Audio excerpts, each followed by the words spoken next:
Foi. Estamos aqui, Temperanças 10. Vamos falar sobre o que, Uhum. Ana? Vamos falar sobre ajuda. Ok. Ajuda, ordens da ajuda, quando é que ajuda alguém, quando é que não ajuda alguém, quando é que a gente diz não, quando é que a gente diz sim, quando é que a gente se ajuda, quando é que a gente pede ajuda. Ixi, vamos falar de ajudar o mundo, Então, falar a sobre Ana, tudo no isso. último episódio, já tinha falado sobre isso. O último episódio é ótimo, né? Fica parecendo essa coisa tão... Previously on Temperanças. Podia ser, né? Previously. Então, a Ana já tinha levantado essa bola de querer falar sobre ajuda no nosso último encontro. E aí, tem acontecido uma coisa engraçada nesses últimos dias, porque uma coisa que eu já faço há muito tempo, não sei exatamente quando eu comecei ou por que eu comecei a dar esse tipo de exemplo, mas enfim, eu tenho o hábito de falar com frequência em aula e em consulta, o que eu chamo de regra básica da aviação. Regra básica porque eu resolvi dar esse nome e ponto, né? Se é regra básica mesmo, sabe lá Deus. Mas eu falo sobre a história Não assim, importa. quando a cabine despressuriza, caem as máscaras, você primeiro coloca a sua e depois você ajuda a pessoa que está do seu lado, está atrapalhada ou não, enfim, ou é uma criança, qualquer coisa que o valha, porque rapidamente você perde a oxigenação. E se você perder a oxigenação, você já não vai conseguir bater lé com cré.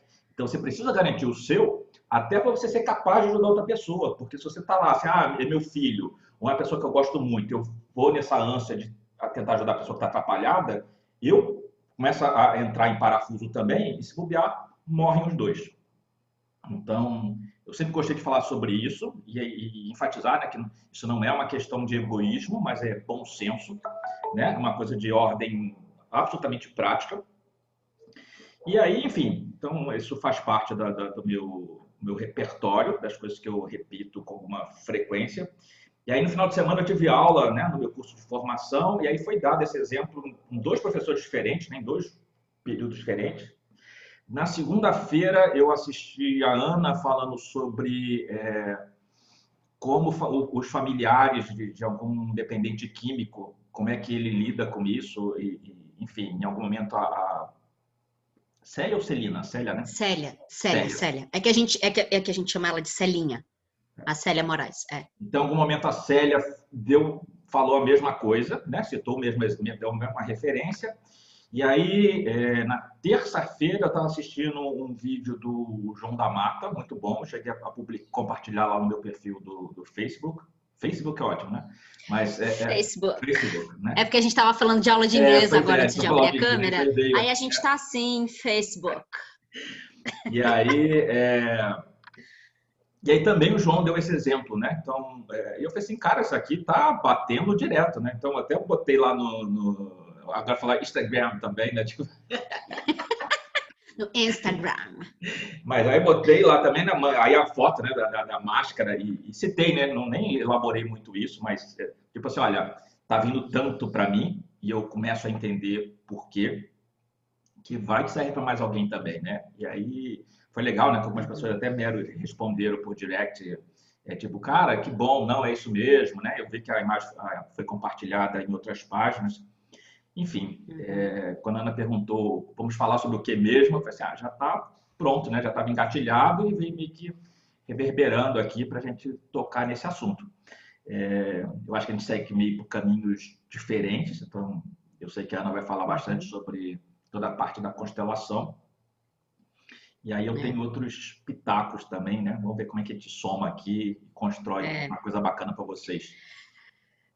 Esse assunto, queria complementar como é que esse assunto aconteceu para mim nas últimas semanas. Na verdade, em toda a minha vida terapêutica, né, de não só atuando como suporte de pessoas como recursos humanos, mas depois que eu decidi efetivamente trabalhar com mulheres e depois que eu decidi transicionar, tem uma coisa que é muito do feminino, que é esse lugar da ajuda.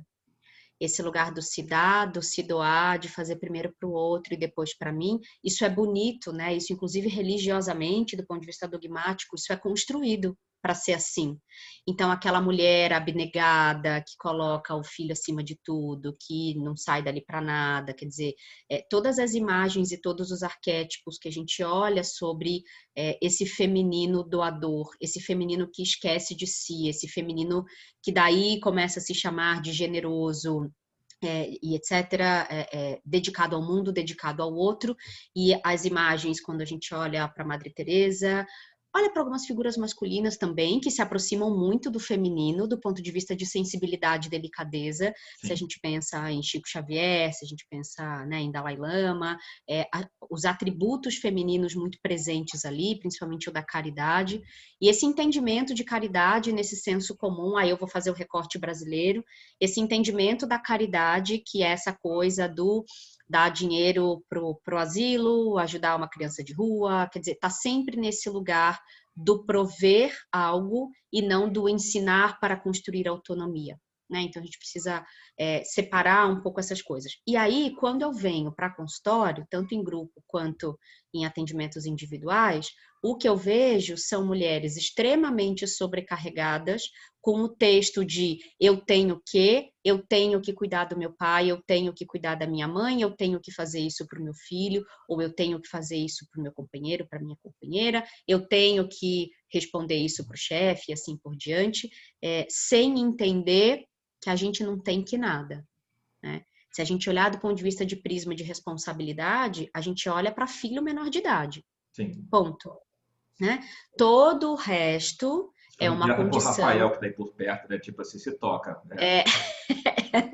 Rafael tá lá dentro do quarto trabalhando, mas a gente tem muito essa conversa. Quer dizer, o Rafael vai fazer 22 anos agora em setembro de 2020, para quem não sabe, é o meu filho mais velho, e a gente tem muito essa conversa, porque se a gente olhar, por exemplo, na minha família, eu tenho pessoas que têm filhos da idade do Rafael, ou até um pouco mais velhos, e que ainda ligam para o médico para marcar consulta para o filho de 23 anos, né?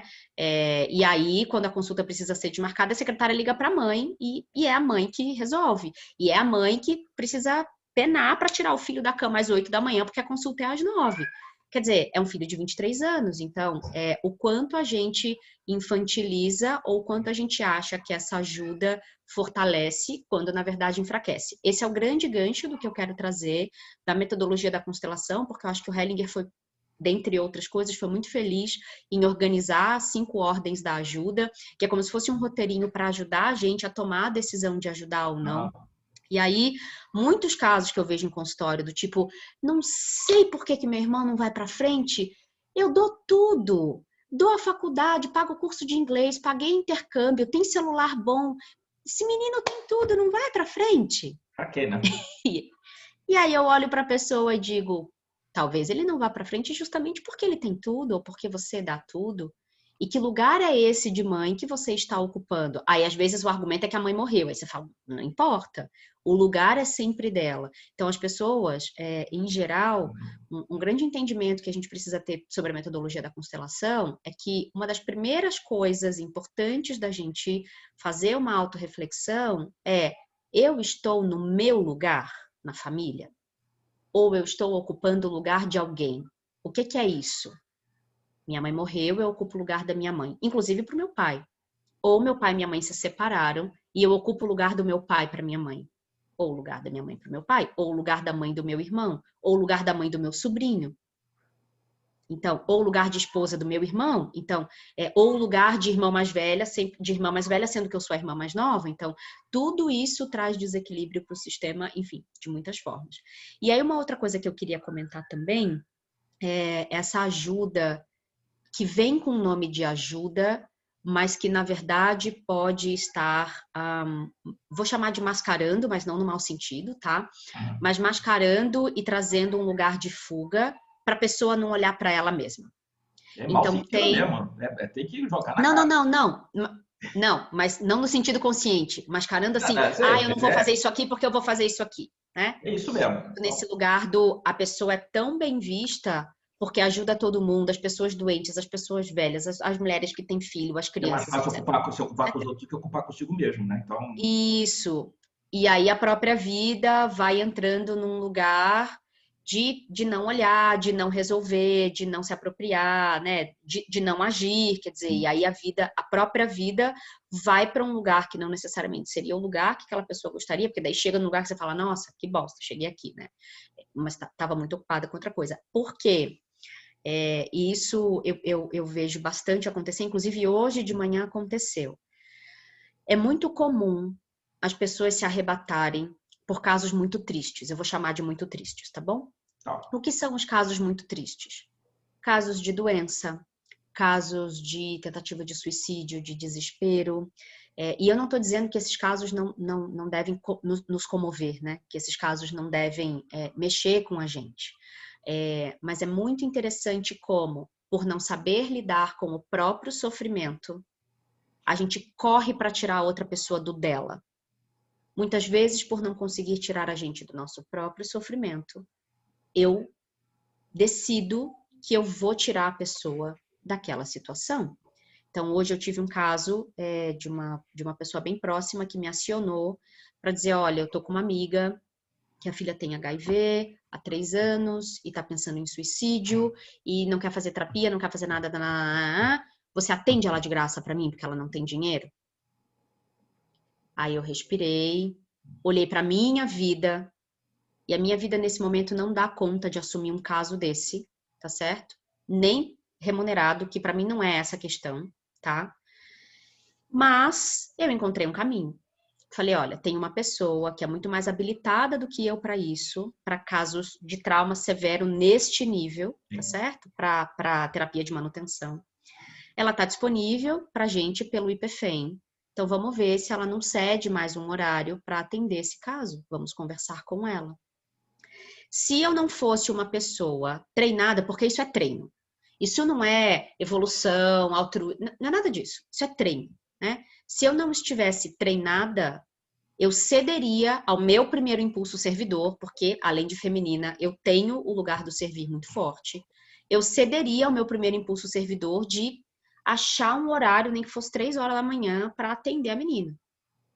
Porque eu já faço muito isso em outras frentes. Só que hoje, emocionalmente principalmente, a minha vida chegou num raio limite que eu preciso entender que qualquer gota vai me transbordar para um lugar que não é bom. Então, essa consciência, principalmente emocional, e não só da disponibilidade de tempo, porque foi o que eu falei, se fosse só tempo, eu arranjava, né? Mas o balde emocional, neste momento da minha vida, considerando o cansaço, ele está aqui. Qualquer coisa me transborda. Então, se eu transbordo, eu não ponho máscara. E se eu não ponho máscara, eu não ajudo ninguém, né? Então, esses entendimentos, quer dizer, e aí eu precisei gravar um áudio para essa pessoa dizendo, porque me vieram algumas intuições muito fortes também, dizendo, olha, muito bonito isso que você está fazendo, porque ela dizia coisas do tipo, eu não vou desistir dela, eu não sei o quê. E aí isso me pega porque, como consteladora, isso entra num lugar de desrespeitar o destino do outro, sabe? Isso entra num lugar de querer brincar de Deus. Isso entra num lugar de se achar maior do que... eu vou chamar de os desígnios da grande alma, né? Que é como a gente chama na constelação, assim. De não se saber pequeno. E eu me sei pequena. Tem muita coisa que eu não sei. E tem muita coisa que eu não acesso. E aí eu precisei gravar um áudio dizendo, faremos o que estiver dentro das nossas autorizações, dentro dos merecimentos da pessoa. E não dou mais um passo que não esteja em sintonia com o mais alto bem divino. Sem a pretensão de interferir no destino, né? Que eu acredito em destino. É complicado uma parceria isso. de Eu já destino com tive duas livre-arbítrio. situações de pessoas próximas que estavam com pensamentos suicidas e eu meio que tentei de tudo, meio que no convencimento, tipo, trazer para a razão e tudo mais, mas chega um ponto que você não sabe mais o que fazer. Mas batia para mim um desespero, né? Tipo assim, e se acontecer? Sim. Então, em um dos casos, eu tive uma ajuda inusitada de um lama. A pessoa me acessou na hora que eu estava assim, tinha acabado de receber uma ligação muito esquisita, eu estava meio mal com isso. E aí o lama me ligou por engano, porque ele achou que eu fizesse alguma coisa que eu nem fazia, ele me confundiu.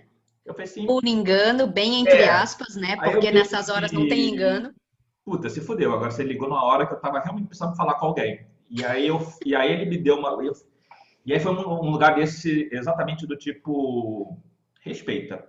Até porque no budismo não tem essa questão do se você se matou, você vai para o inferno, qualquer coisa nesse sentido. Uhum, uhum, Você não pode abrir mão da vida que Deus te deu, qualquer coisa nesse sentido. uhum, O uhum. budismo fala mais ou menos é que esse corpo aqui, essa existência, ela está condicionada a vários outros seres, inclusive os seres Hum, microscópicos que estão em mim.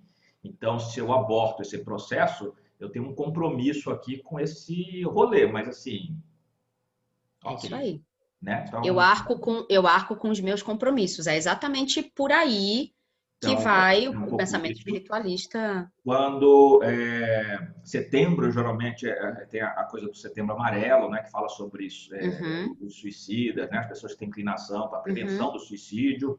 Existe uma campanha muito forte em alguns lugares do mundo em cima do masculino com relação a isso, sim. que o masculino se vê numa condição muito mais torta do que o feminino. E aí existe um Uhum, número muito maior de homens que se matam do que mulheres. Por uhum, quê? Porque as mulheres sim. têm uma rede de suporte, então elas procuram umas às outras. O homem vive Falam naquele sobre lugar. sentimento, né? Então o homem fica naquele lugar tipo assim, não, eu seguro, eu seguro, eu seguro, até o momento que não segura mais.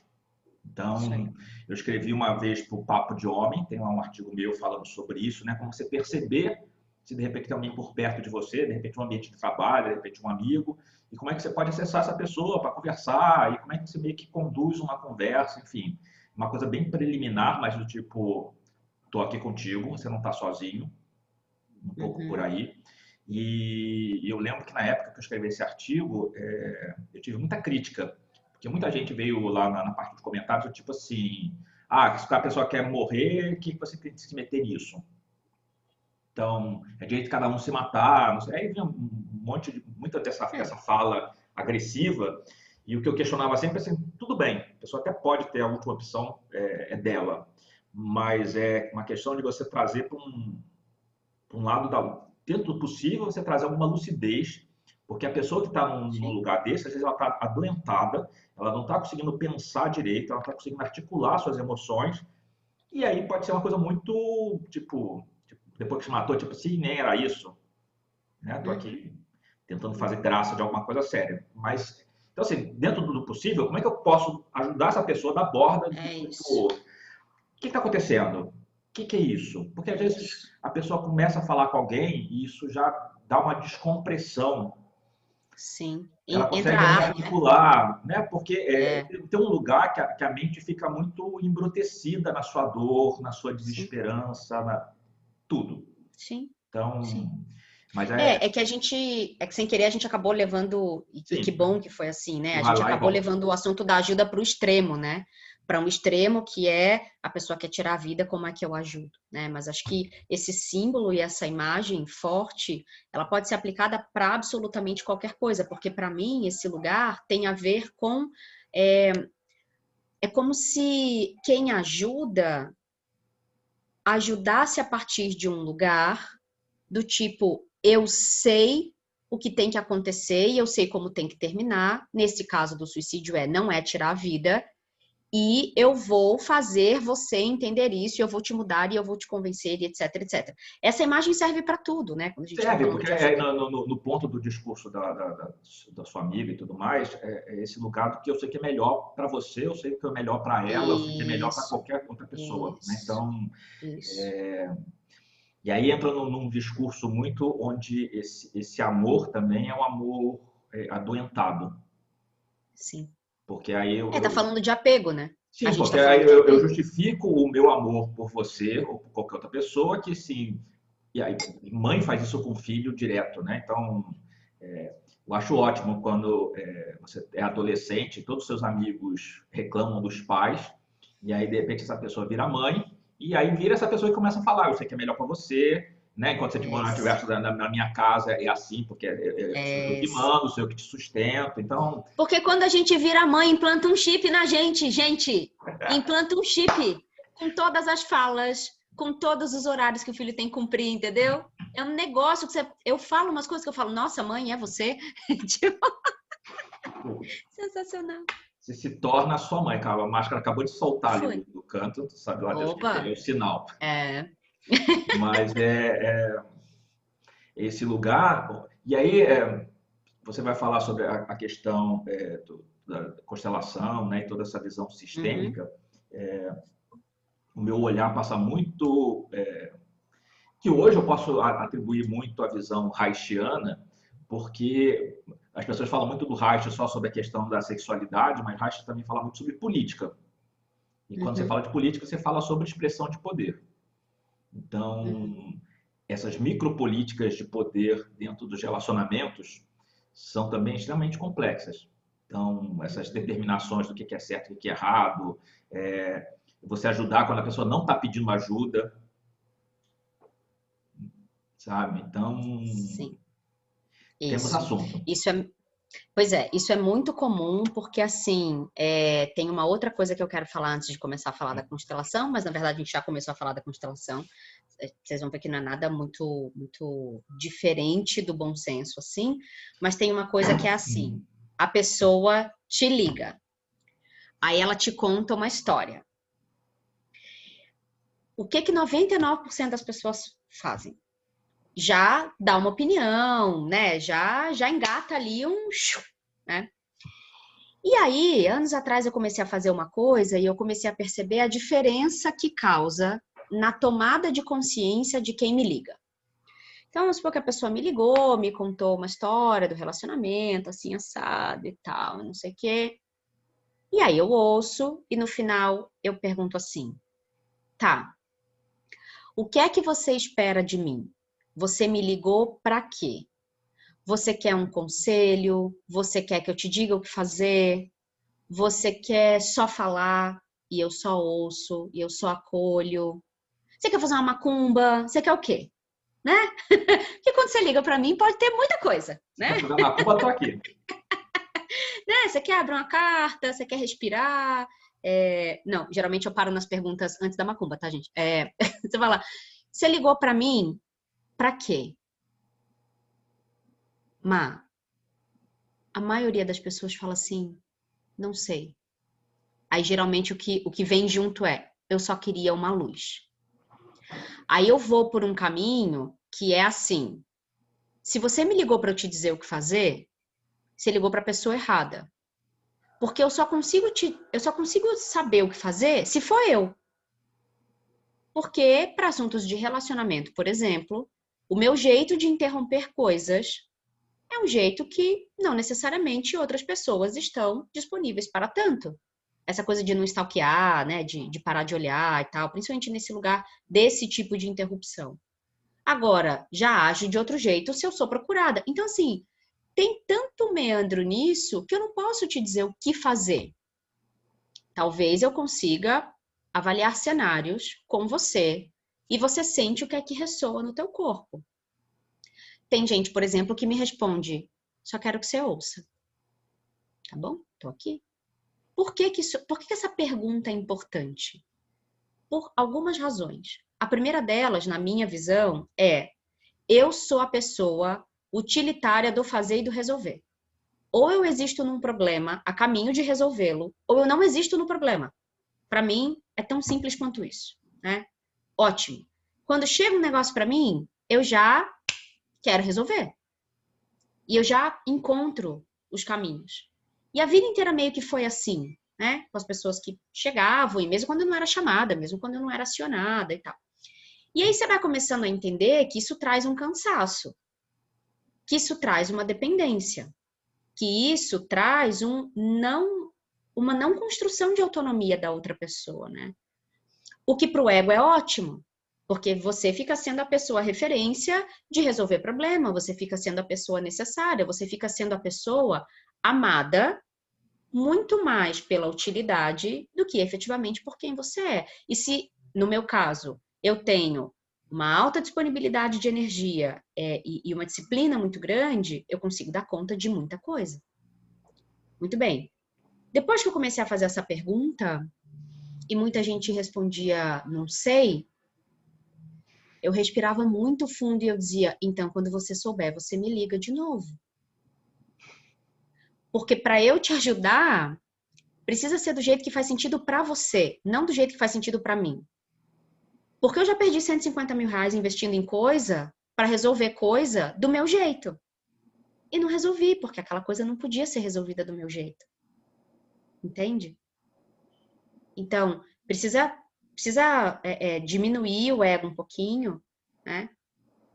É o exercício que eu faço, eu me recolho à minha insignificância e a pessoa precisa criar essa consciência do que ela quer quando ela me procura, do que ela quer quando ela divide um problema comigo. Porque a responsabilidade é dela. Aí, para finalizar essa fala, por que que eu tô falando isso? Porque nunca aconteceu comigo, mas eu já vi gente que deu conselho ou que sugeriu coisa, a outra pessoa acatou e fez, deu merda. E aí a responsabilidade vai para quem? Para quem aconselhou, não para quem agiu, né? Então, tem muito esse lugar, principalmente em consultório, porque o meu jeito, né, de fazer as tratativas é um jeito de iluminar caminho mesmo. Então, eu trago, né, para o meu cliente, para minha cliente, coisas que não necessariamente a pessoa está vendo, que eu trago o que eu ilumino a partir do meu sentir. E eu digo, você precisa sentir no seu corpo e tomar a sua decisão. Tem isso, isso, isso, isso, isso e isso. Qualquer decisão é válida com a consciência da consequência. Então, esse lugar da ajuda me parece que faz muito mais sentido ser um lugar de fato de iluminar caminho e de sentir no seu corpo se aquele lugar é o lugar do que qualquer outra coisa. E não simplesmente sair fazendo porque é bonito, é bem visto, é o que se espera, uma boa pessoa agiria assim. Muitas vezes você é uma boa pessoa quando você diz não. Não, eu não posso ajudar. Eu ainda não atingi esse lugar semi-iluminado. Eu tenho um impulso muito grande de tentar fazer alguma coisa e o meu jeito, Era que eu engasguei. Semi-iluminado é ótimo. eu tenho um jeito de agir que é muito do vamos pensar junto. Então, é Uhum. muito de onde eu estou olhando e quais as perguntas que eu acho que poderiam ser feitas. Eu não gosto de tomar a decisão ou dizer que, eu tenho horror ao tem que, então eu até exercito um Ai, eu pouco também. o tem que jogando, porque assim, as cartas estão falando, olha, as cartas orientam nesse caminho, mas tipo assim, é contigo, se quiser fazer, Uhum. vai. Uhum. Mas eu ainda tenho um impulso que me leva e às vezes eu tenho que ter um lugar de muita consciência para saber que assim, não, para. Então, esse final de semana teve uma coisa bacana que em aula eu ouvi, que foi um cara que estava no curso comigo, ele deu esse exemplo de alguém que procurou por ele e falou assim, eu fui num psicólogo e aí estava muito mal porque assim, eu perdi meu pai recentemente, que é uma pessoa muito importante para mim, e eu não estou conseguindo elaborar, e eu não sei exatamente por que ele procurou esse psicólogo, qual é a referência, enfim. Só sei que o psicólogo ouviu, o cara percebeu que o psicólogo estava se emocionando e assim, porque eu também embarquei nessa. E aí o psicólogo estava se emocionando e o psicólogo chegou e quando terminou. Provavelmente porque o campo está muito mexido e você e o psicólogo têm uma portinha aberta que se conectam com esse campo. Sim, e aí o cara levantou, deu um abraço no cliente do tipo assim, seu pai era um cara incrível, eu sei quem é seu pai. Então assim, eu não me encontro em condições nesse momento de te dar suporte Uhum. nesse assunto, mas eu posso te caminhar para uma pessoa que vai poder cuidar de você sem problema algum. E aí É isso. eu achei fantástico isso, né? Então assim, esse lugar de eu sei que eu dou conta, porque não dá É para isso. forçar. Porque não precisa dar, né? Tirar um pouco a capa de super-herói, assim, não precisa dar. Não Sim, precisa dar. assim, aí eu mesmo tive um exemplo de final de semana, que foi uma ligação que eu recebi, então eu tinha Hum. um áudio quilométrico, que aí no final das contas tinha uma questão, que aí eu respondi parte da demanda, que eram coisas triviais. Para quem não me conhece, né, eu odeio gravar áudio. E eu não tenho habilidade de sair falando com celular como se eu tivesse, sabe, com um teleprompter, ou se eu tivesse, sabe? Então, para mim, é sempre uma coisa esquisita. Então, eu gosto de falar com as Uhum. pessoas. E aí, sei lá, tinham 3 assuntos diferentes, 4 assuntos diferentes nesse áudio. Aí no primeiro, ok, beleza, é isso mesmo, isso aqui, a segunda parte, vai, assim, assado. E na terceira parte eu comecei a gravar e aí, não, aí cancela, não cancela. Eu falei assim, olha só, sobre esse terceiro assunto, eu já estou ficando meio puto aqui que estou tentando responder isso e não consigo. Então, assim, eu não consigo ajudar a pensar sem meio que direcionar alguma coisa, porque não dou conta disso, né? E aí tinham interesses aqui que estavam meio em conflito. E eu falei, olha, é o que dá para hoje. Então, É isso só aí. quero o seu bem, né? Espero que você consiga Sim. aí, né? Então, precisar de mim, estou por aqui. Mas esse exercício em si, e foi uma coisa para mim esquisito, porque eu fiz isso, mas eu não fiquei tranquilo. Então, não tem esse lugar tipo assim, então não vou dar conta, então beleza, estou com paz com Jesus e Uhum. Maria. Não. É, porque provavelmente é também assim, aí eu não sei o contexto, mas precisa avaliar se a pessoa te pediu para pensar junto, né? Se a pessoa te pediu para falar alguma coisa, ou se era de fato esse lugar só de compartilhar mesmo, porque às vezes não precisa ter resposta, né? Para mim, esse é o ponto. E aí a gente precisa ver dentro da gente o quanto a gente espera de resposta dos outros também. O quanto a gente está pronto só para a pessoa não responder, para a pessoa só ouvir e acolher. Então, é um pouco, não sei, acho que é um pouco desse lugar. Por isso que para mim essa pergunta é muito salvadora, sabe? Quando alguém me acessa, essa pergunta é muito salvadora, porque assim como você, eu também corro esse risco, né, nesse ímpeto de, puta, até para pensar junto e tal, mas pode ser que não seja isso. Pode ser que não seja esse lugar, né? E a pessoa, ela precisa começar a aprender, todos nós precisamos começar a aprender o que é que a gente pede dos outros. Porque a merda dos relacionamentos, ela começa aí. Porque, às vezes, sem ter muita consciência, eu tenho um pedido que eu só me dou conta de que ele não é atendido quando ele não volta do jeito que eu gostaria, ou na atenção que eu gostaria, ou na forma como eu gostaria, ou no tempo que eu gostaria, e etc. Aí eu fico brava, chateada com a pessoa, mas nem eu sabia o que eu estava pedindo dela, então eu também não sei explicar. Então, esses lugares de pedidos, né, e ajudas, etc., eles são muito cinzentos, por natureza, nas Sim. relações. E principalmente porque nem todo mundo tem, eu vou falar essa facilidade e o treino, né? Porque podem ser duas coisas, inclusive combinadas. Nem todo mundo tem a facilidade ou o treino de falar o que se sente. Porque falar o que se sente é diferente de falar sobre a opinião que se tem do outro. Isso está muito no Marshall, no Rosenberg, lá da CNV, né? Da Sim. comunicação não violenta. Que é diferente, e aí eu trago muito isso para o feminismo, assim. É diferente dizer você é machista, e é diferente dizer, olha, quando você fala isso, eu me sinto assim, assim, assado, porque para mim soa como uma fala machista.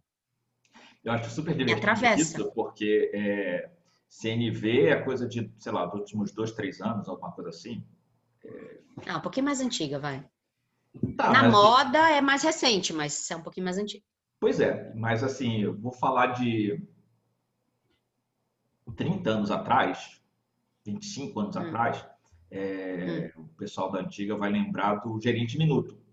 Então, uhum, o Gerente Minuto já foi best-seller, aí teve todos os desdobramentos de Gerente Minuto no almoço, Gerente Minuto nos relacionamentos, Gerente Minuto quando sobe a escada e uhum. todas as... Tipo o Brené Brown hoje. Mas o Sim. Gerente Minuto era exatamente isso. Falar para você. Então, assim, quando você dá feedback, né? Então, você tem qualquer situação, você dizer Uhum. tal situação, não dizer o que está errado, mas assim, o que você fez, como é que isso me impacta? O que você Isso, representou para isso mim? aí. É isso Então, aí. Então tem essas dificuldades, né? E aí também, talvez a gente não esteja tão preparado assim para ouvir o outro falando de sentimento, né? Porque pode ser um sentimento que não se alinha com o que eu esperava ouvir. Então, também tem isso. E tudo que desencontra do que a gente gostaria de receber causa um solavanco, né, na estrada. E aí, se a gente não tiver esse carro muito bem equipado, esse solavanco joga a gente no abismo, por exemplo. E aí, esses lugares da ajuda, eles vêm muito para mim nesse lugar, né? Nesse lugar do o que é que eu espero, o que é que eu peço. E lembrando que quando a gente pede, o não sempre é uma possível resposta.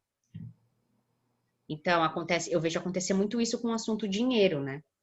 As pessoas, dinheiro é um negócio bem difícil de administrar ajuda, porque dinheiro é uma energia que pode solavancar muita coisa.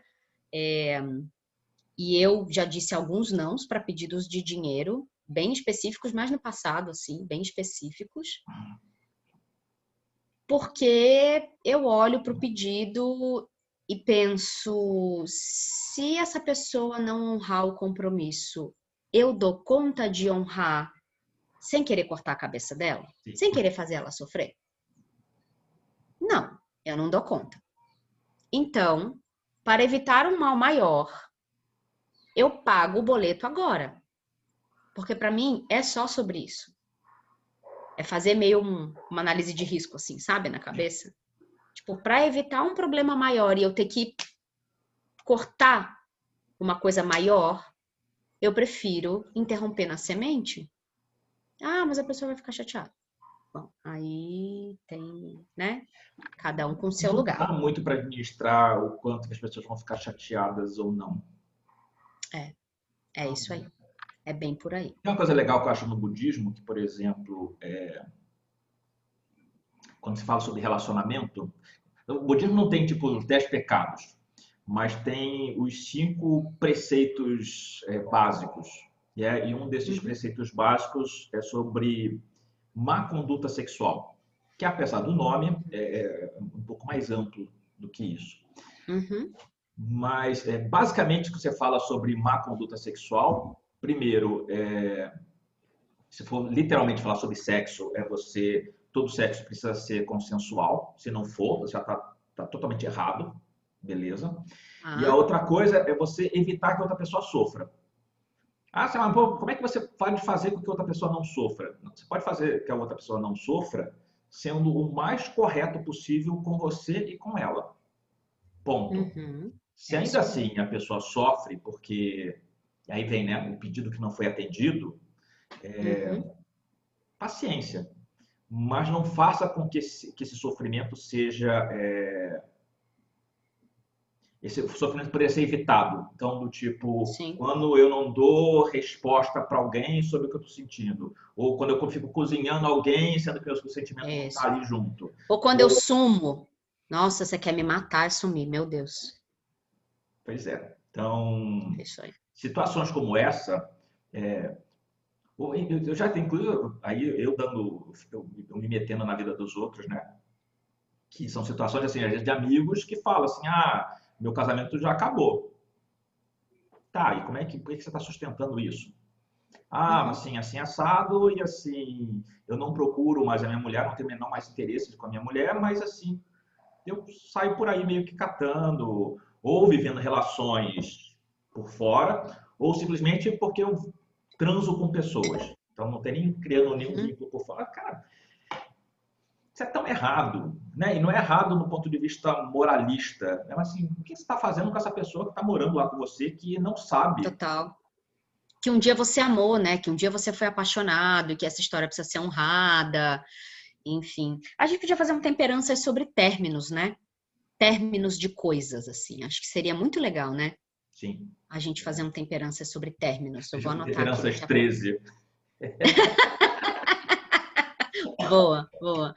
Um temperança sobre término. Bom, deixa eu falar então um pouquinho sobre o que o Hellinger traz, que eu acho que é tão bonito. E quando eu tomei contato com isso, para mim muita coisa fez sentido. Mas antes eu queria falar uma coisa desse semi-iluminado aí, né? Que eu engasguei na hora de beber água. Eu tô aqui pensando que eu não sei se é um estágio de semi-iluminação ou se é um estágio de preguiça, sabe?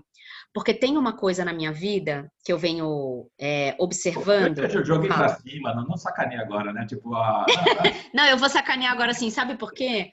Porque tem um lugar que eu queria dividir, que eu fiquei pensando que eu queria dividir, que é o seguinte.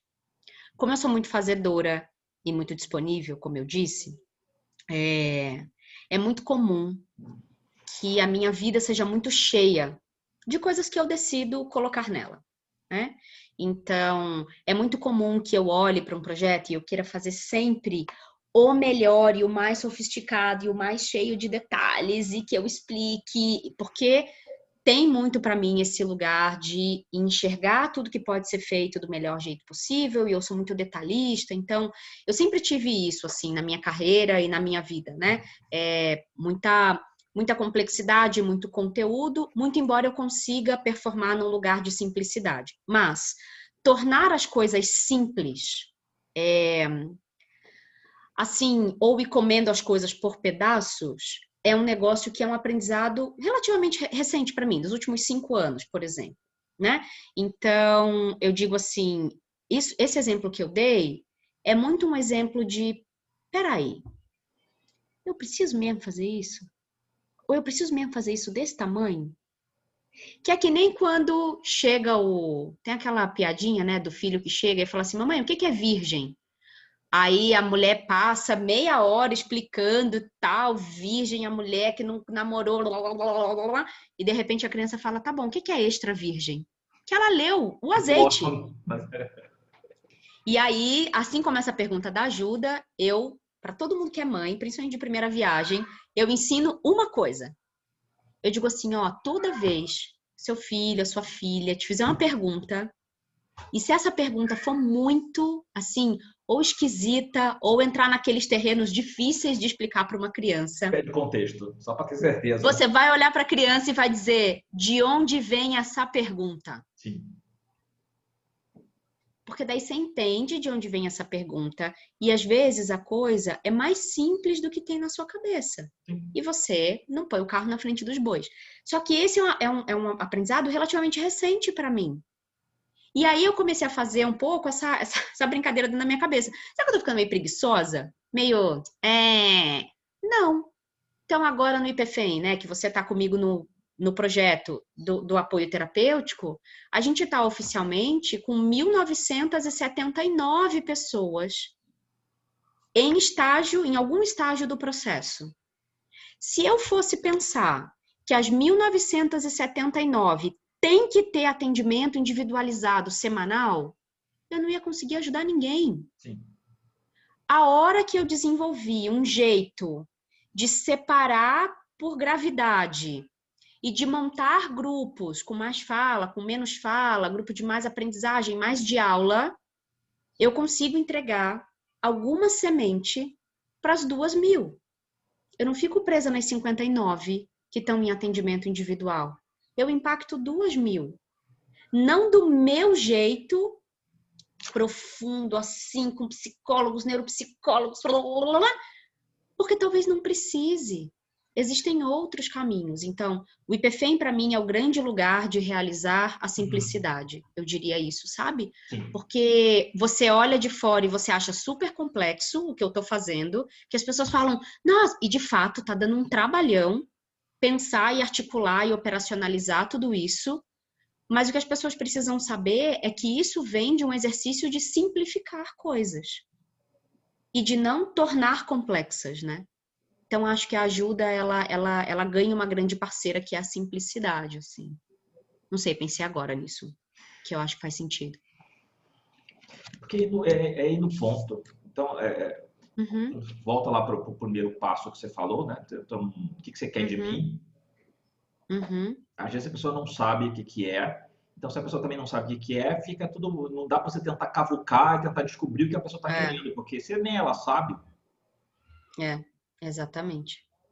Daí é meio como receber qualquer coisa, não sei o que fazer com isso, né? Bom, daí o Hellinger, que é o criador da metodologia da constelação, e aí assim, eu sempre gosto de dizer que o Hellinger, ele não reinventou roda nenhuma. Ele bebeu de muitas fontes, né? Da sistêmica, da teoria primal, enfim, do psicodrama, de muitos outros lugares, da psicanálise, da pedagogia, etc. O grande pulo do gato do Hellinger foi entender ou identificar o que a gente chama na constelação de ordens do amor, né? Que é o pertencimento, a hierarquia e o equilíbrio. Então, tudo que acontecia, que as pessoas não viam muita relação de por que acontecia, o Hellinger identificou padrão. E aí ele chegou nessas 3 ordens do amor como se fossem, como são regras dos sistemas familiares. Assim como o nosso corpo, para ter vida, ele precisa vibrar numa faixa de megahertz, de preferência acima, né, de 65. E a gente precisa estar ali com 36,5 de temperatura, porque se a gente vai para 39, 40, a gente morre. E se a gente baixa de 35, a gente morre também. Né? Do mesmo jeito que essas regras biológicas existem, o que ele fez foi identificar essas regras nos sistemas familiares. E um sistema familiar, de uma maneira muito didática, é uma árvore genealógica expandida, com parceiros, Sim. enfim, e pessoas que fizeram ou muito bem ou muito mal para alguém desse sistema, bem resumidamente. E aí, além dessas 3 ordens do amor, ele identificou, então, 5 ordens da ajuda. Né? E aí eu quero ler um trechinho bem pequenininho, porque ele começa... Então tem um livro, vamos começar do começo, né? Então tem um livro chamado Ordens da Ajuda, tá? Que é um livro que não é muito grande, é pequenininho. E aí, na introdução, ele começa com uma pergunta. O que significa ajudar? Então eu vou ler esse trechinho que é bem pequenininho, que é muito poderoso. E aí ele entra na ajuda como compensação e nas 5 ordens eu vou fazer um resumão de tudo isso, porque eu acho que isso depois vai virar um curso, tem muita gente pedindo e tal. Porque isso aqui, cara, tudo que dá roteiro pra mim eu amo, né? Você fala assim, nossa, tem por onde começar. Acho que esse é o principal, assim. Roteiro é um negócio que eu adoro. Daí ele diz assim, o que significa ajudar? Ajudar é uma arte. Como toda arte, faz parte dela uma faculdade que pode ser aprendida e praticada. Também faz parte dela uma sensibilidade para compreender aquele que procura ajuda. Portanto, a compreensão daquilo que lhe é adequado e, simultaneamente, daquilo que o ergue acima de si mesmo para algo mais abrangente. O Hellinger, às vezes, ele é meio mestre dos magos, assim, né? E aí você precisa dar uma mergulhada para entender bastante o que ele vai falando. Mas ele fala assim, ó, ajuda como compensação. Nós, seres humanos, dependemos, sob todos os aspectos, da ajuda de outros. Só assim podemos nos desenvolver. Então, ele já localiza a ajuda nesse lugar compulsório humano. Vai acontecer. A gente meio que só existe porque a gente vive em estado de ajuda mútua. Ao mesmo tempo, precisamos também ajudar os outros. Aquele de quem não se necessita, aquele que não pode ajudar outros, fica só e definha. A ajuda serve, portanto, não somente aos outros, mas também a nós mesmos. Aí ele vai falar da reciprocidade, vai falar, né, de quem recebe precisa doar, etc. E aí é preciso entender que dentro da constelação, a depender do lugar que você ocupa e da sua relação com outras pessoas do sistema, esses tamanhos vão regulando o lugar da ajuda. Sim. Então, dos filhos para os pais, a ajuda em teoria é menor, porque eu sou menor do que os meus pais, e eu tomo mais ajuda deles. Isso é importante. Mas aí, né, então, a ajuda para o Hellinger tem 2 níveis. A ajuda entre pessoas equiparadas do mesmo tamanho, então eu e você, por exemplo, parceiros amorosos, amigos, companheiros de trabalho, etc.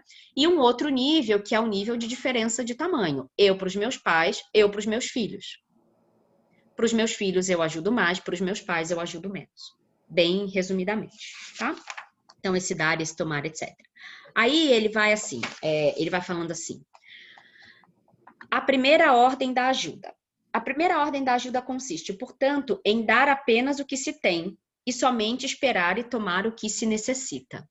Aí a merda começa a ser muito grande, né? Porque você fala assim, o que eu tenho para dar? Isso exige um lugar de consciência importante, porque se eu não tenho aquele tempo, se eu não tenho... Eu vejo gente que pega dinheiro emprestado em banco para ajudar alguém. Você não tem aquele dinheiro, mas você toma aquilo de algum lugar. Então, o dinheiro, para mim, ele é o exemplo mais concreto de onde a gente pode escorregar na ajuda, né? Então, aí ele diz, eu gosto também do Hellinger porque ele fala da ordem e da desordem, né? Ele fala, a primeira desordem da ajuda começa quando uma pessoa quer dar o que não tem e outra quer tomar algo de que não precisa. O que é o precisar para o Hellinger? Em geral, é uma questão de vida ou morte. Né? É uma questão de que, assim, eu já tentei de tudo, já fiz de tudo, já usei tudo que eu tinha à disposição e isso é imprescindível para eu seguir. Então, também de um jeito bastante didático. E aí ele vai falar dos limites, né, do dar e do Inclusive, tomar. que às vezes tem gente que pede ajuda colocando que é um caso de vida ou morte e nem é. É só desespero naquele Isso, momento e, isso, tipo, se não isso, aconteceu, se você não puder fazer agora, né? isso. Então, é muito nesse lugar, né? Isso. E aí é fácil você ser fisgado por uma situação como essa, porque se você não tem uma lucidez, um centro, ou... Uhum. E aí, de novo, também vai, né? O vínculo que você tem com a pessoa que você quer desesperadamente ajudar. E a pessoa já vem com essa Sim, bagagem do tipo, eu isso. tenho muitas situações, por exemplo, você deve acontecer isso também, né? De às vezes de cliente que liga, que eu digo que é o tarô de emergência. Eu me sinto fazendo parte do IAR, né? Tipo, as duas cartas na mão do tipo fazer choque, né? Do Desfibrilador. peito, né? Tipo, não, conta três, agora respira, vai de novo, não sei o que, aí vai. Porque a pessoa liga como se fosse assim, cara, mas O tarô desfibrilador. exatamente, né? É isso aí. E É às vezes isso você aí. diz assim, não, olha, tem horário para amanhã ou depois de amanhã, não sei o Isso. quê. Porque essa ânsia de você querer ajudar, e às vezes a pessoa não procura, e tudo bem. Aí tudo bem, porque de Isso. repente viu que nem era, ou procura com É. um outro lugar de abertura, porque nesse lugar de desespero, ela não consegue, né? Então, sei lá, a pessoa no meio do mar, você vai lá para salvar, você vai nada, chega perto, a pessoa está começando a afoga os dois também. Sim. É bem por aí, porque essa primeira ordem da ajuda, então veja, ela vai trazer dois lugares. Ela vai trazer o lugar de quem pede, vai trazer o lugar de quem dá. É que quem é acionado para dar já parte do princípio de que tem que. Então, eu gosto dessa primeira ordem porque ela separa esse lugar. Eu tenho isso para dar, que foi a minha situação de hoje de manhã, né? Eu tenho isso para dar. Eu tenho nesse momento da minha vida musculatura emocional para lidar com alguém que quer tirar a vida porque está com HIV há 3 anos. Eu tenho essa musculatura para dar nesse momento? Eu sei que eu tenho. Nesse momento eu tenho. Eu preciso localizar isso em algum lugar, no tempo, no espaço, na minha vida. Quer dizer, o que que isso traz para mim? E aí tem uma coisa que eu digo no IPFEM que eu percebi que é muito, eu faço isso muito na vida já, né? Para todo não a gente entrega um sim. Então, pra gente tem muito isso assim, né? Então, eu entreguei um não, do tipo nesse momento eu não posso acolher essa pessoa, mas eu vou encontrar algum sim, algum caminho para ver se faz sentido. Isso é uma obrigatoriedade? Não. É porque daí, para mim, e aí eu acho que isso combina muito com o que você falou de você não estar semi-iluminado, né? Combina muito com, eu não vou te largar aí na chuva sozinho, entendeu?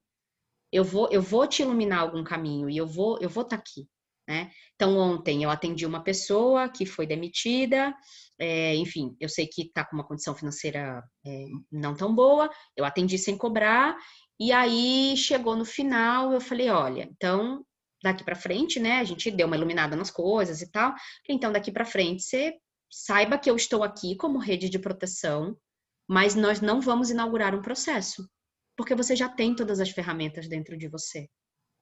E nesse momento, você não precisa de mim.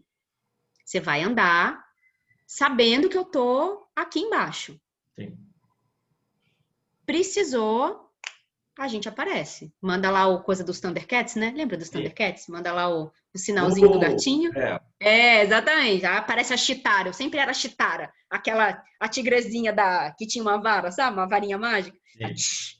Eu sempre era a Chitara. Então, a Chitara vai aparecer, entendeu? Eu achava que eu era o Lion, mas enfim, por razões de gênero, né, não pude ocupar esse lugar. Mas eu queria mesmo era ser o Lion, então me contento com a Chitara. Acho ótimo. Bom, a segunda ordem da ajuda, ele fala assim: a ajuda está a serviço da sobrevivência, por um lado, e da evolução e crescimento, por outro. A sobrevivência, a evolução e o crescimento dependem de circunstâncias especiais, tanto externas quanto internas. Muitas circunstâncias externas são pré-estabelecidas e inalteráveis. Por exemplo, uma doença hereditária ou consequências de acontecimentos da própria culpa ou da culpa de outras pessoas. Quando a ajuda desconsidera as circunstâncias externas ou não as admite, está fadada ao fracasso. Esse é o ponto de querer tirar alguém do que a gente chama do destino da grande alma, né? Então, assim, não considera. Aí ele fala assim: a segunda ordem da ajuda é nos submetermos às circunstâncias e somente interferir e apoiar à medida que elas o permitirem. Essa ajuda é discreta e tem força. Tem eu não sei se é no livro Tibetano dos Mortos, do Viver e do Morrer, ou se foi num outro, acho que foi num outro, que eu li um cara que trabalhava numa casa de cuidados paliativos, né? Para pessoas em estado terminal. E ele dizia assim, muitas vezes a família não entende, é um médico, muitas vezes a família não entende que o melhor que eu posso fazer por aquele paciente é sentar do lado dele e sustentar o peso de morrer com ele, respirando. Sim. E eu preciso muito lembrar de que livro foi esse que eu li, porque com o processo do meu tio, umas semanas atrás, foi exatamente isso. Eu cheguei lá e antes de fazer todas as limpezas espirituais que eu estive habilitada a fazer, eu sentei com ele por 1 hora e respirei e sustentei o peso de morrer. Porque é como se eu dividisse com ele o peso de morrer e tornasse um pouco mais leve para ele e não quisesse tirá-lo, né, do lugar da morte. Então, é considerar que aquele caminho, e o primeiro pedido que ele me fez quando eu cheguei foi, por favor, me ajuda a morrer. E eu olhei para ele e disse, se você está falando de antecipar, não conte comigo. Se você está falando de pegar na sua mão e ir até a linha de chegada, conte comigo. E aí depois virou uma puta brincadeira, né? Porque eu falei, você pagou esse carnê até agora? 60 anos, querido, pagando esse carnê com HIV a 35. Agora, por 15 dias, 1 mês, você vai correr o risco de voltar e reencarnar com teu irmão? Que você odeia? Aí a gente dava risada, porque obviamente meu outro tio estava sentado do outro lado da cama, né? Sim. Então, você vai deixar de pagar esse carnê para reencarnar com ele de novo? Você tá muito louco. E aí foi a partir deste lugar do entendimento de que, assim, e foi um processo muito forte para mim, porque eu fiz uma relação muito grande com o trabalho de parto, né? O trabalho da morte, assim. Quando você é muito de algum lugar, e ele falou isso no final, é muito bonito você ter a oportunidade de se preparar para a morte. Tem um trabalho que a Petrúcia faz, que é de doula da morte. Eu não sei se é exatamente sobre isso, mas você falou do parto ali, Olha, né? que interessante. Existe essa expressão, doula da morte. Teria que perguntar para Existe? você. Eu vou Existe. procurar. Eu coloco, depois faço contato com você com a Petrúcia, pelo menos tem umas coisas lá Tá, na página dela, de vez em quando eu ela anuncia quero, sobre quero, isso. Porque quero. esse lugar também de amparar nesse momento.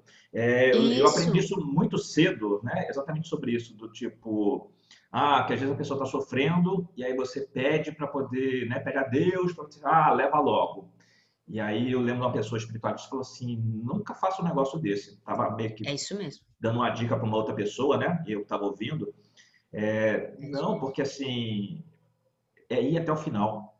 Então, às É vezes as isso. pessoas me pedem ajuda, né? Me ligam e tudo mais, assim, põe aí que eu ponho aqui debaixo do Buda da medicina, né? Então, o Buda da medicina, de vez em quando tá com a bunda lá cheia de coisa, né? Que eu vou botando papelzinho, daqui a pouco eu vou limpo, né? Mas assim, então, toda vez que alguém tá meio que precisando de algum amparo, alguma coisa assim, eu coloco no Buda da medicina. E aí teve uma vez que a pessoa falou, é uma pessoa que eu gosto muito,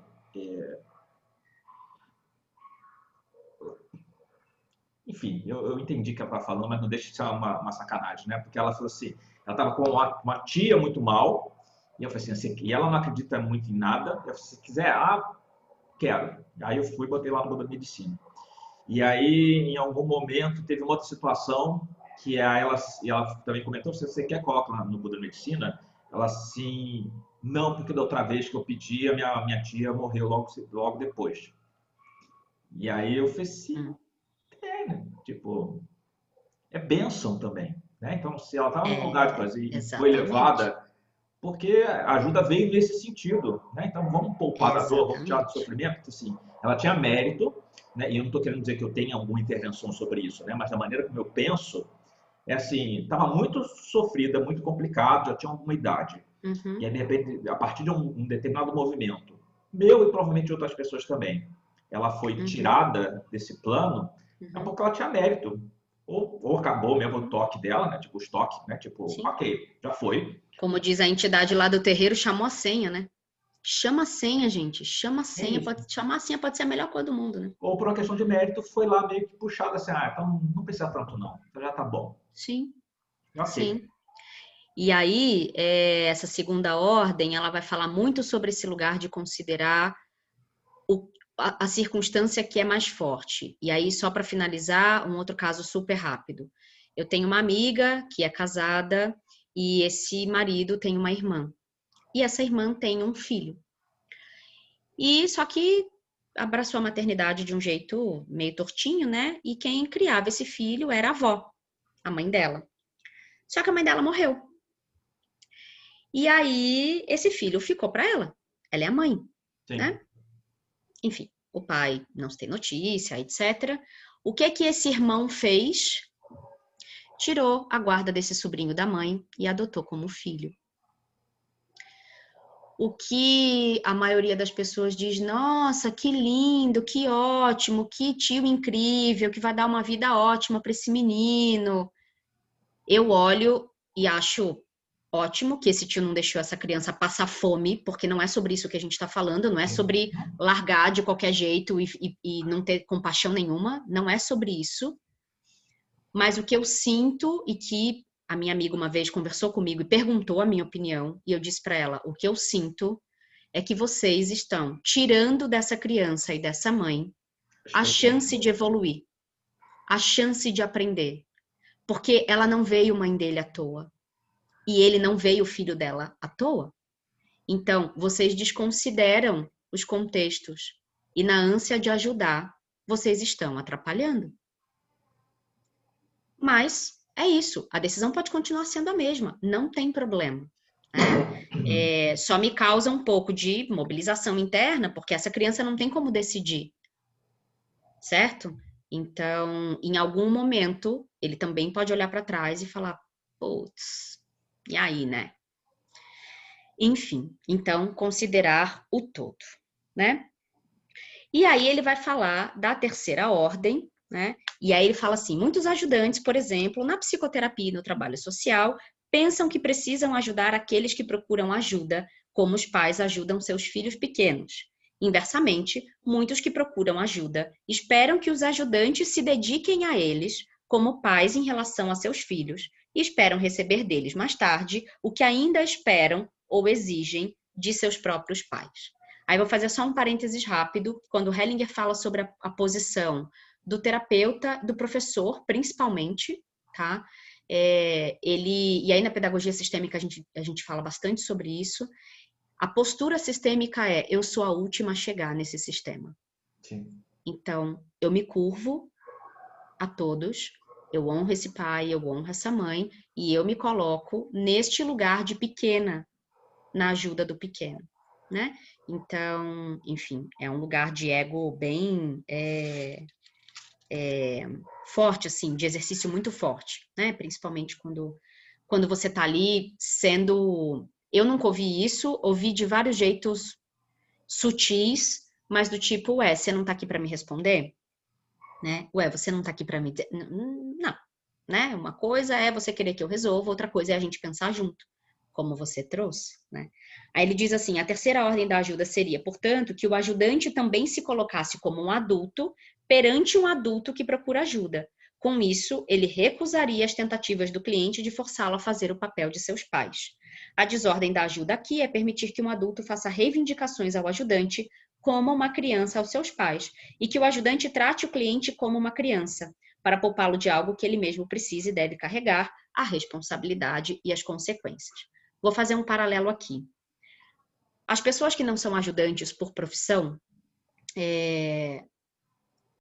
o lugar do ajudante, ele é um lugar no nosso imaginário, e aí eu vou concretizar com um exemplo. Eu tenho uma cliente que mora fora do Brasil, portanto, ela trabalha e ganha em dólar, tá? Ótimo, a família está inteira no Brasil. A família, ou pelo menos uma parte considerável da família, tenha certeza, assim, tá internalizado que por ela morar fora do Brasil e ganhar em dólar, ela tem que ajudar a família. Então, esse lugar do ajudante, quando ele não existe por profissão, ele pode existir no imaginário de alguém pela circunstância aparentemente mais favorável que a minha. Porque ela ganha em dólar, mas os custos dela são em dólar. Não sabem se ela ganha o suficiente para pagar as próprias contas, por exemplo. É que no caso dela, esposa de executiva, etc., tem um outro contexto. Então, você bate o olho e fala, ah, é rica. Mora num lugar X, tem... Mas as casas nos Estados Unidos, em geral, são enormes, né? A condição é completamente diferente daqui. Então, tem esse lugar de esta pessoa precisa ajudar.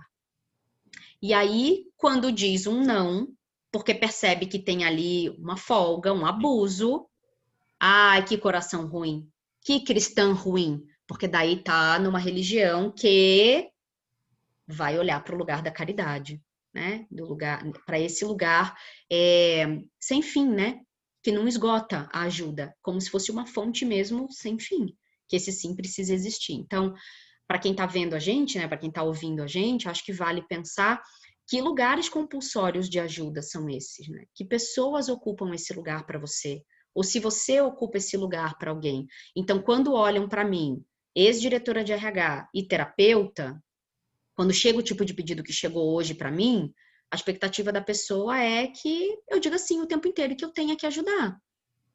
Então, não é o fato de eu ter a ferramenta para que eu preciso atender aquele pedido daquele jeito, né? Então, acho que esse é o principal, assim. Essa questão das projeções é muito complicada, inclusive para as convenções que se estabelecem. Então, eu no outro dia atendi uma mulher que ela está com um pai doente, a mãe já faleceu, e aí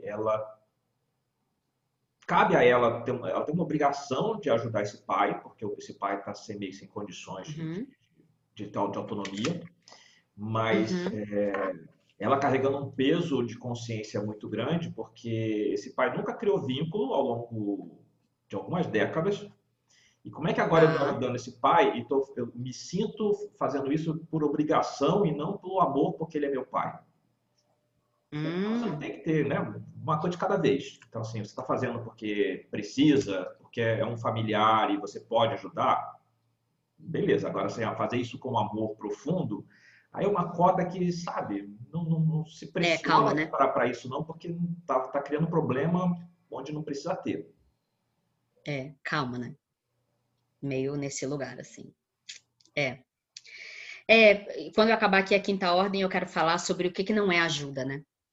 O que a gente chama de ajuda e o que está no texto das pessoas, nossos, assim, mas que não é ajuda, que eu acho que isso é importante também de localizar. Na quarta ordem, ele fala sobre o indivíduo ser parte de uma família, né? Então, só quando a gente se percebe como parte de uma família e percebe o outro como parte de uma família, então aquele acontecimento ele não é isolado. Ele não acontece porque simplesmente acontece e pronto, acabou, né? Então ele fala assim, fala sobre a empatia do ajudante, que ela deve ser menos pessoal, mas sobretudo sistêmica. Então essa empatia precisa considerar o sistema, mesmo que o problema seja com uma mãe e com um pai, por exemplo. Então é muito comum trazer uma queixa de um marido, de uma esposa, de um pai, de uma mãe, e essa pessoa se solidarizar com quem pede ajuda e, portanto, se voltar contra aquele ou aquela pessoa que senta no lugar do algoz, né? Então, esse é o principal, é esse o cuidado sistêmico que precisa existir nessa quarta ordem da ajuda. Entender que aquilo ali não está acontecendo de um jeito isolado e que aquele jeito de contar mostra uma face da verdade. Porque, enfim, filosoficamente, a verdade tem 3 lados, né? O meu, o seu e a verdade que a gente nunca alcança porque não passa pelo filtro, né? Aí ele diz, a desordem da ajuda aqui seria se outras pessoas essenciais, que por assim dizer, têm nas mãos a chave para a solução, não fossem olhadas e honradas, né? Porque a gente olhar sobretudo para quem foi excluído. Então, a constelação vai falar muito sobre isso. Quem é que deveria pertencer a esse sistema e que está sendo excluído? E como é que a gente exclui alguém? Esquecendo, mentindo, falando mal, matando, desonrando. o jeito de excluir alguém, assim, é meio Neston, meio mil e uma maneiras de preparar, sabe? A gente exclui as pessoas sem nem se dar conta disso. Na maioria das E vezes aquela pessoa, aquele sistema, assim como a febre, ele vai ficar encontrando recurso para se reequilibrar. Bom, a quinta ordem vai falar muito sobre, bom, a constelação juntar o que estava separado, né? A quinta ordem é bem... Quando a gente fala isso em grupo de constelação, as pessoas confundem muito, e eu vou pegar esse exemplo dessa sua cliente, né? Desse amor por esse pai, assim. As pessoas confundem amor com a manifestação do amor. Né? Então, amar, conviver, conversar, sentir esse amor. E quando a gente fala de amor na constelação, também é sobre isso, mas a gente fala muito por esse amor ao que se é. Amor a se ter a vida, amor a esse sistema ser do jeito que ele é, quer dizer, é só por conta disso que eu sou quem eu sou e que eu tô aqui. Então, meio que agradecer pela vida nesse lugar. E aí ele fala, a quinta ordem da ajuda é o amor a cada um como ele é, por mais que ele seja diferente de mim. Dessa forma, o ajudante abre-lhe seu coração, tornando-se parte dele. Aquilo que se reconciliou em seu coração também pode se reconciliar no sistema do cliente. A desordem aqui seria o julgamento sobre os outros, que geralmente é uma condenação, e a indignação moral ligada a isso.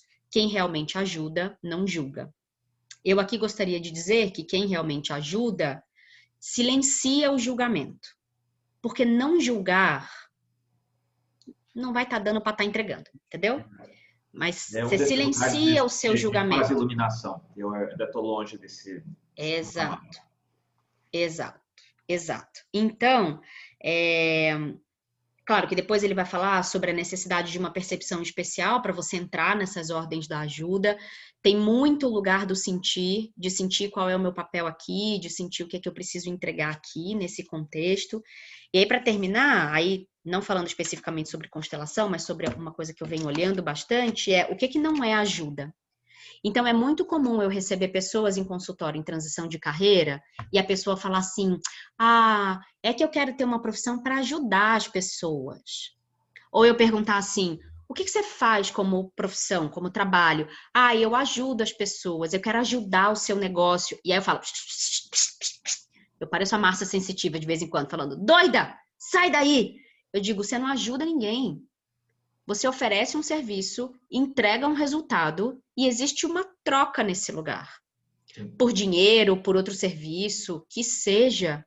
Porque quem ajuda não necessariamente pode exigir uma contraparte. Então, acho que é legal a gente falar sobre isso hoje também, que a princípio a ajuda deveria ser uma ajuda descompromissada com a reciprocidade. A princípio. Que essa é a grande pegadinha, porque Isso. porque um dos lados é essa questão que a gente já levantou, né? Então, eu ajudo o outro, porque é uma maneira de não olhar para mim. Então, eu me ocupo com a família inteira, eu me ocupo com os meus amigos, eu me ocupo no que seja. E aí, assim, mas você está se olhando? Ah, não tem tempo. Então, que olhar é esse que você está tendo para si, né? Que na verdade não está se olhando, né? Está se esquivando de olhar para onde precisa olhar. Então, essa é a primeira coisa. E a segunda é exatamente, a gente fala no Enneagrama do tipo 2, que é essa pessoa que faz esperando ter algo em troca. Então, em algum momento, essa conta chega. A pessoa é querida, é devotada, é prestativa e tudo mais, mas em algum momento, se você não corresponde àquilo que ela está esperando de você, aí você vai ter ingratidão. Essa pessoa é ingrata, eu fiz tanto por ela e agora não se pode. É bem por aí. Eu conheço Porque algumas tem uma pessoas que têm muito reivindicação, esse né? discurso de ser tô puto com tal pessoa porque está me sacaneando. Sim. Ok. E aí, em algum momento, vem lá assim, porque eu que já fiz tanto por ela, porque quando tá precisando, não sei o que. Isso. Opa, peraí. Então você tá Isso. falando o quê? É muito humano isso, né? Ela só tá te sacaneando ou você tá querendo estabelecer um paralelo entre uma coisa e outra. Porque quando você ajudou, você não ajudou de maneira. A pessoa precisa, então eu tô lá e ajudei. Sim. Ponto. Sim. Sim. E além de não chamar, assim, além da sugestão de não chamar de ajuda, o que de fato não é ajuda, porque se você está principalmente numa relação de trabalho, essa via precisa ser de mão dupla. Então, se você vai fazer alguma coisa, e é geralmente as pessoas que sentam na cadeira da ajuda profissional, entre aspas, são as pessoas que têm dificuldade de cobrar. Lógico, porque se estão no lugar da ajuda, vão se sentir desconfortáveis de pedir algo em troca, né? Acho que esse é o principal, assim, né? E esse outro lugar de... eu não sei muito bem, mas assim, esse status social da ajuda, sabe? De ocupar esse lugar de, eu ajudo muita gente, eu faço muita coisa. O que que é isso, né? O que que é isso? O quanto você se ajuda, o quanto. E aí você fala assim, e aí tem sempre aquelas coisas assim, você vê a pessoa ajudando o bicho e fala, mas tanta criança passando fome. Mas que cacete, gente. Deixa a pessoa ajudar. Tem gente para ajudar bicho, tem gente para ajudar a gente, tem gente para fazer os dois. Sabe? Então, é como se a ajuda fosse esse lugar da obrigatoriedade, como um carimbo de que a pessoa é uma boa pessoa, né? Como se o sangue levasse para esse lugar mais de necessidade da ajuda ser compulsória, sabe? Então, que reivindicações são essas sobre a ajuda que existem na nossa vida? Acho que isso é importante de pensar também, né? O quanto também eu uso tudo isso para me ajudar. E aí tem uma coisa que acontece bastante com as pessoas que eu atendo, que é um traço também, de novo, né, muito feminino, que é eu seguro o forninho de ficar desconfortável, de trazer transtorno para minha vida, de ficar chateada, etc., para que você não segure nada. Então, você fala, não, eu não vou dizer isso que me desconforta, não, me incomoda, porque acho que você não vai gostar, acho que você vai ficar chateado comigo. Então, eu vou segurar todo o incômodo de você estar fazendo isso comigo, para que você não tenha que lidar com o fato, mas na verdade é para que eu não tenha que lidar com o fato de você ficar chateado comigo. Então, você vai entrando num lugar que é muito perigoso, né? No fim das contas, assim. Enfim. Tem Então. que ver exatamente o que essa ajuda que eu faço para o outro fala de mim. Isso é muito importante. Uhum, Que às vezes fala exatamente numa área da vida que é problemática, e aí eu estou canalizando para um outro lugar.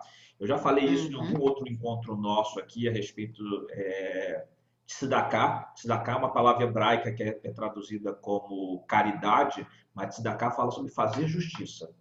Então, eu uhum. faço porque eu posso fazer, e eu tenho para dar, e a Sim. pessoa recebe na medida que ela precisa. Então, eu gosto muito de falar disso com relação aos seis de ouros, que é esse lugar desse Uhum, homem que está prestando caridade para duas pessoas que precisam, e ele traz a balança uhum, na mão, porque tem assim, então tá, então quanto José precisa e quanto João precisa. Não uhum. se trata de fazer igual, porque de repente José Sim. precisa mais do que João. Né? Que é Vamos parar para equidade, né? isso? A gente Ou no momento falou. João não precisa, então só vou usar o José. E aí reconhecer Sim. também, e aí aquela velha máxima, né, do dar o peixe ou ensinar a pescar. Uhum, sim. Porque em algum momento dar o peixe, eu estou só escravizando essa pessoa, estou criando uma relação de dependência, o que eu estou Sim. ganhando com isso? E quando eu ensino Sim. a pescar, tipo, voa, Sim. cuida do teu. Mas Porque é melhor aí você o fazer com exercício uma do pessoa que ego. autonomia para ela. Então, pois é, depende. Se o seu ego está fortalecido o suficiente para aquela pessoa não precisar mais de você, para que a relação não seja estabelecida a partir da dependência, né? Então, acho que isso é super importante. E aí, eu acho que para finalizar, eu deixaria também como uma sugestão que a pessoa sempre, né? Acho que já ficou bem claro que precisa perguntar o que a pessoa quer quando ela te aciona, quando ela chega para você, se perguntar se você tem aquilo para dar, se perguntar se realmente o contexto, considerar o contexto externo, enfim, tudo isso que a gente conversou aqui. A última coisa é se fazer uma pergunta. Se eu fizer tal coisa, isso mais enfraquece ou mais fortalece essa pessoa? Porque, veja, quando a gente faz as coisas para os outros, tem um lugar energético, ou quando a gente pega para fazer, então é muito comum eu ver mulheres assim, não, se eu não fizer, meus irmãos não fazem. Se eu não resolver a coisa do meu pai, meus irmãos não fazem. Ninguém faz. Se eu não... E aí eu pergunto, mas não fazem do seu jeito ou não fazem, a ponto de deixar o seu pai morrer? Porque quando a gente pega tudo para fazer, principalmente com esse texto, Sim. energeticamente o que a gente conta para o outro é: eu não sinto que você seja capaz de fazer. Você conta para o outro que não é possível, que ele não tem capacidade de fazer, silenciosamente, inconscientemente, óbvio, né? Às vezes tem consciência de falar, ah, você não dá conta, me dá que eu faço, né? Mas quando você, nesse movimento de eu pego, você diz para o outro que ele não pode fazer, que ele não tem capacidade de fazer. E isso é um lugar de ego muito forte, né? Só eu sei fazer, só eu posso fazer. É um lugar de retroalimentação muito perigoso, que te leva para uma sobrecarga absurda, e aí você vira a pessoa coitada do rolê familiar. Você vai reclamar, reclamar, Tudo em reclamar. cima de mim, tudo em cima de mim. Tá, pode ser que tudo realmente esteja caindo para cima de você, mas o que que é que você vai lá e pega? O que que é que cai e você também não devolve, né? Então, assim, qual é a sua parte nisso tudo? Eu Acho que eu lembro de uma finalizaria cliente desse em jeito, assim. especial que ela entrou numa dessas de, ela era a filha mais velha e aí por algum motivo Uhum, acho que ela teve mais instrução do que os pais, alguma coisa assim nesse sentido. uhum, E ela entrou no lugar de começar a dizer para os pais o que os pais precisavam fazer, deixar de fazer, a irmã, não sei o quê, os sobrinhos, aquela coisa toda. E as pessoas uhum. meio que abriram espaço para ela, né? Ah, então quer Sim, fazer? Faz. Então ela sim. virou meio que a matriarca de uma família onde ela era filha, não era, né? E, Uhum. e aí quando ela aparece aqui para conversar comigo, ela aparece reclamando o quanto ela é escravizada. E aí, de novo, vem aquela história, né? O discurso de quem vem é sempre da vítima. E aí, quando você Isso, abre o jogo, assim, tá, mas por que você caiu nessa situação? Por que você é essa pessoa controladora que acha que tá. isso. Porque ela foi, chegou um ponto que ela imbecilizou as pessoas ao redor dela, criou uma dependência que se Isso, ela não faz, ninguém faz. E agora que ela quer isso. viver, quer namorar, quer. Não consegue. E Então, é isso. Em casamento é muito comum, né? É muito comum disso acontecer. Então é isso. Vamos pro jogo, então? a gente fecha e volta daqui a E pouquinho. fim. Tá legal? Beijo.